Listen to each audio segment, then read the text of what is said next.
আসসালামু আলাইকুম রহমতুল্লাহ।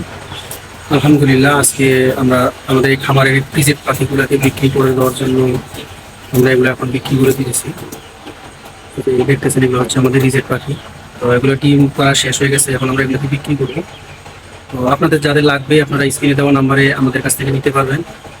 আমাদের এখানে পর্যাপ্ত পরিমাণে রিজেট পাখি আছে, এগুলো ডিম পারে, টুকটাক ডিম আসতেছে এখনো। এই যে দেখতেছেন এগুলো, তো আপনাদের লাগলে আপনারা আমাদের কাছ থেকে নিতে পারবেন, স্ক্রিনে দেওয়া নাম্বারে যোগাযোগ করবেন। তো আমাদের কাছে এক ভাই পাখির অর্ডার করেছে, তো ওই ভাইকে আমরা এখন পাখিগুলো দিতে যাইতেছি। এখানে 200 পাখি ভাই অর্ডার করেছে ওদের হোটেলের জন্য। তো এখন আমরা ভাইকে হোটেলে নিয়ে পাখিগুলো দিয়ে আসতেছি। তো যদি আপনাদের কারো রিজেট পাখি খাওয়ার জন্য পাখি লাগে, আমাদের কাছ থেকে নিতে পারবেন। এগুলা ডিম শেষ হয়েছে এখন পাড়ায়, এখন আমরা এগুলো বিক্রি করব। তো আপনাদের লাগলে আপনারা স্ক্রিনে দেওয়া নাম্বারে যোগাযোগ করবেন, বা মাধবদী এলাকার ভিতরে হলে আমরা আপনাদের পৌঁছে দিয়ে আসবো। আসসালামু আলাইকুম রহমতুল্লাহ।